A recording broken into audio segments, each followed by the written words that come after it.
آره ساختمون 3. دکتر متین رو در اتاقش میزنه. برو ببین چند شدم. آخر شمارشم 356. باشه نگاه کن بهم خبر بده. باشه ممنون.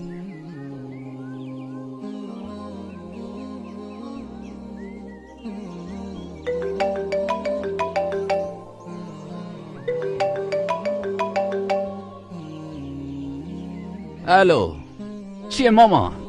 کارتو بگو. الان نه. خب به محمد بگو. باشه خداحافظ.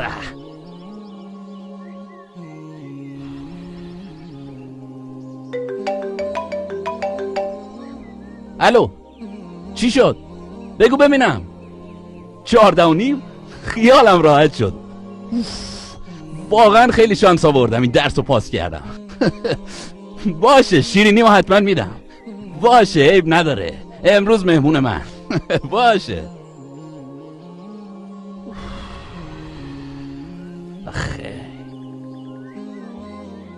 خیلی خوش شانسی ها. به خاطر اون درس واقعا خیلی نگرانش بودم. یعنی همه بچه ها خونده بودنش و آماده بودن، ولی من گفتم 1-2 ساعت قبل امتحان یه کارش میکنم. وای خدا. ولی منظورم نمرت نبود. پس چی بود؟ مادرت بهت زنگ زد. میدونین که مادرت بهت زنگ زد یعنی چی؟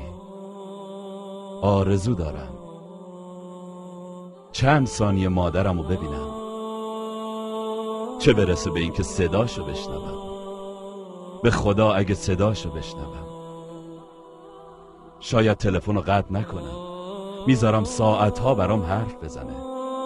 شاید تو الان احساس منو نداشته باشی، چون مادرم دیگه پیشم نیست، رفت.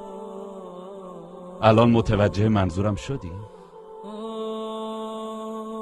وقتی مادرت زنده نباشه برای یه درس دیگه اینقدر خوشحال نیستی. برعکس اون موقع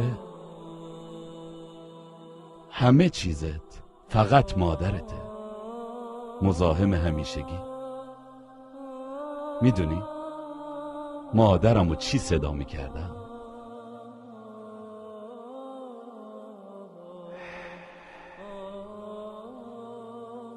گوهر نایاب. نمیدونی چقدر مادرمو دوست داشتم. چه اسمی میتونم براش بذارم؟ خوشحالی یا خوشبختی؟ خوشحالی اینه که مادرت زنگ بزنه. من فقط یه چیزی بهت بگم. من یه فرشته داشتم که از پیشم پر کشید و رفت.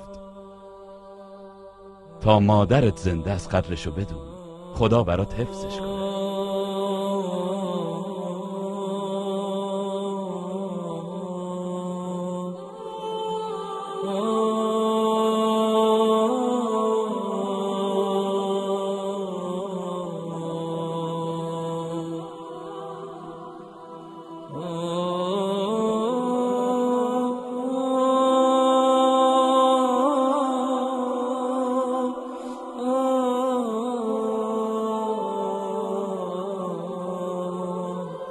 الو سلام مادر.